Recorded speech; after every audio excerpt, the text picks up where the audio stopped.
Hello, I'm John. Nice to meet you, Amy. Hi, Tom, if you're watching this. I thought I'd put a video together, a short video just on how to read the script, because it might give you some guidelines that could take the back and forth out of it. Should take about 5 minutes, and I'm just basically, I've got it in front of me on my screen, and I wanted to just read through parts of it, and you can kind of follow along and decide, and just get a feel for it as you go. So you don't actually need to watch me. Video is much easier to focus on than audio for some reason, but you can put it in the background and just kind of go to the start of the document with me, and we'll go through it quickly. So yeah, as mentioned, the entire tone of the piece is supposed to kind of have this, originally it was an Irish accent done by me, but like it didn't really work, so some kind of something that suggests a medieval kind of fantasy or high fantasy kind of atmosphere, so something English or Irish. Originally it was me going, "Welcome, traveller. You should be standing alongside a small wooden hut in the parking lot of the entranceway to the Cecilia Forest.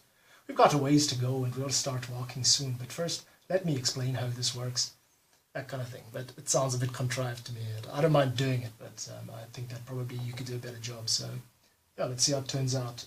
So it's a little bit chatty, a little bit friendly. You can experiment with tone, and you know, by that I mean if there's a part of the story that seems to require like a more mysterious tone, or for example, halfway through this story called Onto Fainbos Path, that's the second location now.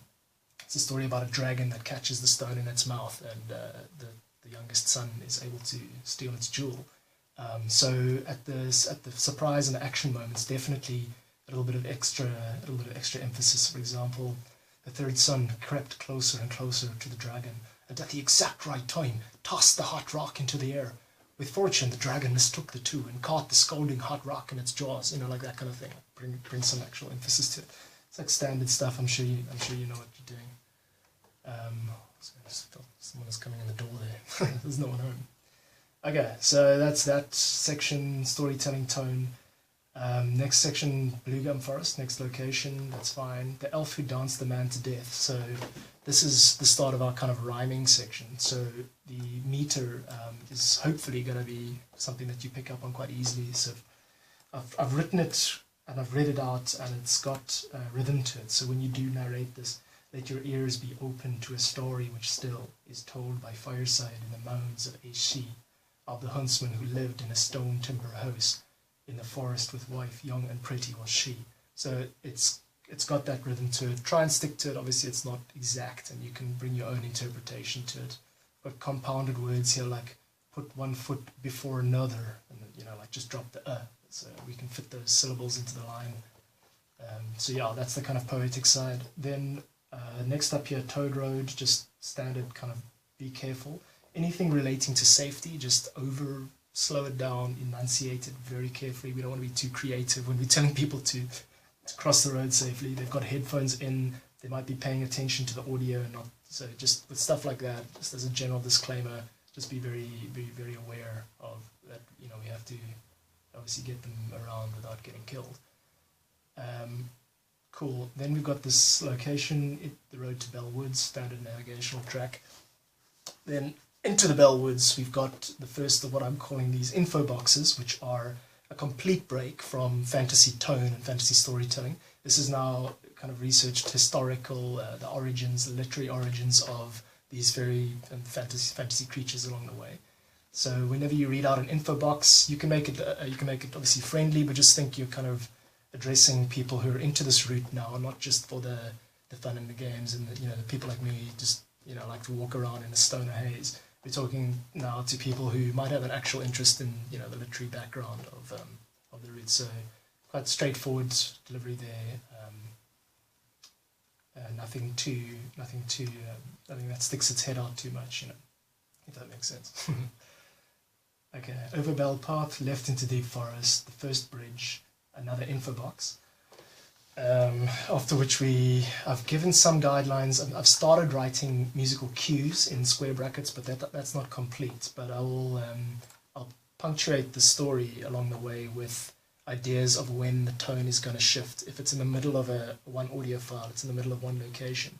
For example, in Ugly Castle and Goblins info box, we start out with the info box, and then suddenly it says music escaping fact into fantasy, meaning that now it's time to take on the childlike tone again, and like another interpretation of the goblin race is that they have a mischievous side. You can go into, you know, like once again, like kind of try and bring in the fantasy elements. Don't want to be too straight after that music has come in. There must be a marked difference in tone, is what I'm saying. The tone of voice must change between info boxes and the storytelling sections. Cool. So Horsefly Marsh, then we got the story of the goblin that grabs the woman's foot. Then this is new for you. It's The Remains of Treefellow's House. This is also a fantasy, little short story, 300-word story about a gnome. Then some more navigational stuff, which is all very straightforward. Nothing unusual about it. We've got First Right at the Fork into the Elves info box. This is new for you too. So yeah, it's kind of just, once again, different to the storytelling tone there.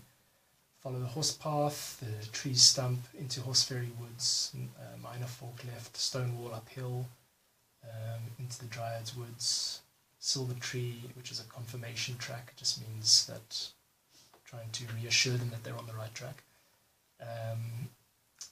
Stuff like 10-second pause in the audio, you can leave that to me if you want. You can also just pause if you want, but don't feel that you're going to mess it up if you don't do the pausing. I'm going to do that stuff in editing.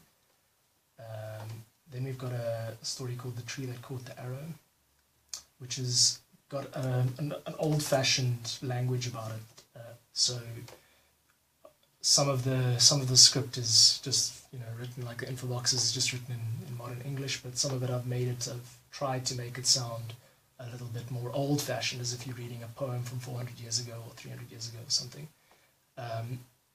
So if anything comes off as unnatural about that language, then don't hesitate to just flag it and see if we can come up with an alternative. I'd rather it didn't sound, I'd rather the spell wasn't broken, you know. So if I haven't paid that amount of attention to the details of it, and something just doesn't sound right when you speak it, or you think you can write something better, then just flag it and send me a revision. The end of this one, The Tree That Caught the Arrow, the end of the script has got 2 lines which breaks the rhyme scheme, the A-B-A-B. What's actually ABCB. So it's just a rhyming kind of an ending line. It's just 2. Okay, 10 years went by, might have been more, with no memory at all of the deal he imparted. Kind of just ends the story there. And then we start again with the second half of the story with one day while walking he came by chance to this. Da, da, da. So just be aware that 2 lines isn't an error. It's actually supposed to be like that. Right, Ugly Fence, Reflection Pond. It's fine. Fallen Tree, right after Silver Plate. And then we've got another info box, 2 bridges to the road, and then we basically finished. Kirsten Bosch, you can ask Tom for help on how to pronounce South Africanisms, like if there's anything in here. So Kirsten Bosch is the name of the garden area that this all takes place in. Farewell, we can actually take out that, exit through the gate ahead and turn right onto the road.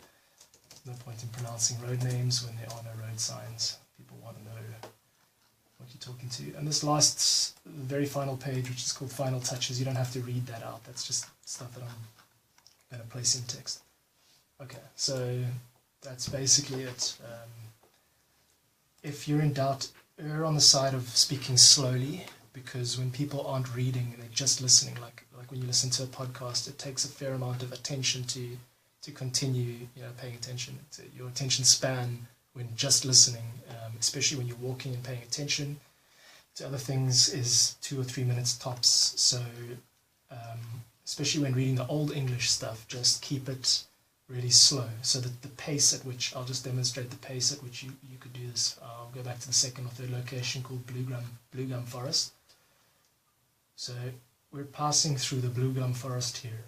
With careful eyes, you might see a school of fish floating by the roadside up ahead, out of their water, like so many others. Now just keep following the path and watch your footing over the tricky tree roots. Keep the road on your left, remember. So that kind of thing, that's about the right pace to do it. I can always insert pauses too. And then in terms of recording, if you're in any doubt, if there's a background noise, then I'm sure there will be, or you need to cough, or a dog barks, or a door slams, or you knock the table or something, then it's a good idea to restart that from the beginning of the line. So, for example, if I make a mistake when saying we're passing through the blue gum forest, mistake, then I go, we're passing through the blue gum forest here, instead of taking it from blue gum forest, because I can't actually effectively merge those two without it sounding unnatural. I'm sure you know this stuff already. It's just, this is my job, like helping people understand how editing audio works and stuff. Other than that, that's cool, and enjoy the recording, and I'm looking forward to getting this done.